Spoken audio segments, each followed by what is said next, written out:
Il telegiornale di Antena 3, la nostra prima edizione, torniamo in diretta. Dunque la siccità ha fatto gravi danni nelle ultime settimane, mesi più che altro, negli ultimi giorni poi la bomba d'acqua ha fatto il resto. Ma sul fronte siccità una soluzione potrebbe esserci, arriva dalla bassa padovana dove si scopre di un'antica varietà di grano, la si riscopre dopo 400 anni. Abbiamo aziende che secondo noi, se non avranno la possibilità di avere a breve l'acqua, nei prossimi anni saranno destinate a chiudere, perché senza acqua oggi non si può più fare agricoltura.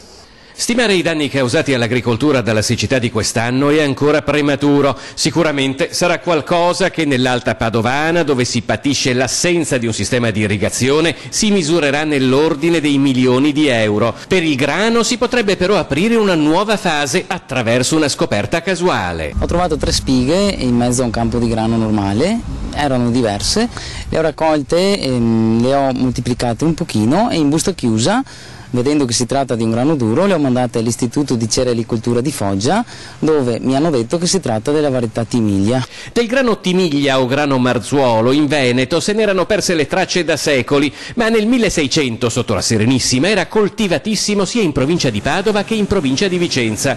Col tempo era stato sostituito con altre colture per diversi motivi, in realtà ha un grosso pregio. È molto resistente alla siccità e quindi è produttiva, può essere venduta bene perché il suo gusto è molto impresso. Una pianta di 400 anni fa potrebbe dunque salvare dalla siccità una parte dell'agricoltura veneta, ciò non toglie che qui c'è bisogno di forti interventi. Noi abbiamo alcune possibilità importanti e non c'è più tempo, dobbiamo assolutamente realizzarle. Una dei bacini di laminazione, oppure attuare dei sistemi di irrigazione a basso impatto ambientale, con impianti a bassa pressione e con irrigazione a manichetta, cioè con dei tubicini di plastica usa e getta, fra l'altro quindi totalmente riciclabili, usa e getta, che danno acqua goccia a goccia alle radici del mais.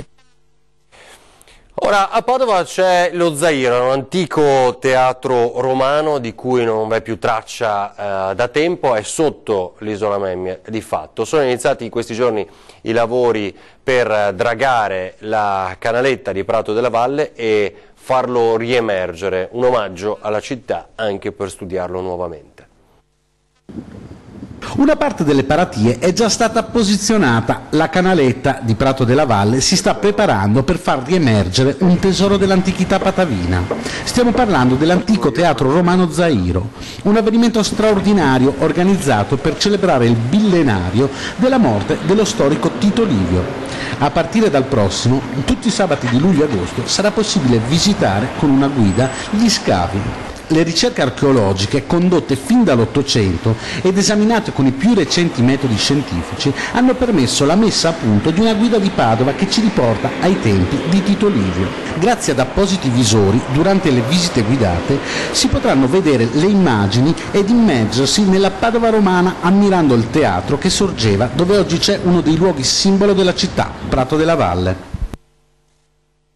Ricordo gli ospiti delle nostre trasmissioni tra pochi minuti perché c'è ore 13 dopo di noi l'assistenza ai disabili, il tema della puntata. Sapete che potete intervenire anche in diretta, conduce Pier Giorgio Paladin, gli ospiti sono Eddie Bontempo, atleta paralimpico, Sergio Taurino, presidente dell'ADOC Veneto, Emanuela Carruccio, vicepresidente del notariato di Padova.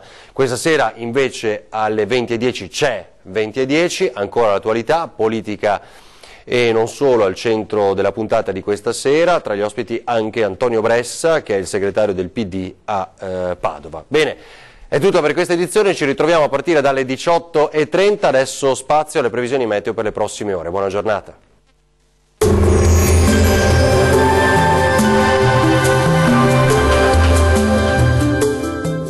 Da Vittorino, panificio, caffetteria, paninoteca e pub, aperto dalle 4:30. Alta pressione Caronte nuovamente alla conquista dell'Italia, splendida giornata di gran sole, tuttavia con qualche disturbo sui settori alpini. Vediamo il dettaglio. Sul Veneto bel tempo e tanto sole ovunque, come detto, salvo poche nubi sparse sulle Alpi. Temperature massime previste in aumento tra i 27 e i 34 gradi, valori minimi invece più o meno stazionari e attesi tra i 16 e i 20 gradi circa. Che tempo farà invece sul Friuli Venezia Giulia? Bel tempo soleggiato e stabile ovunque, salvo anche qui poche nubi sparse su Alpi e Prealpi. Temperature massime più o meno stazionarie tra i 28 e i 31 gradi, valori minimi attesi tra i 18 e i 21 gradi circa.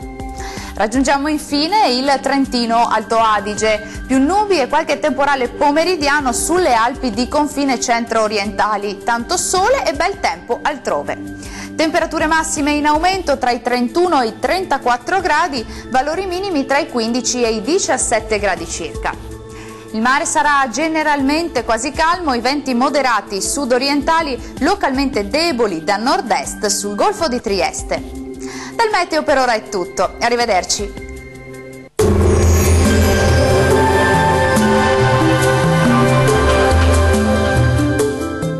Da Vittorino, panificio, caffetteria, paninoteca e pub, aperto dalle 4:30.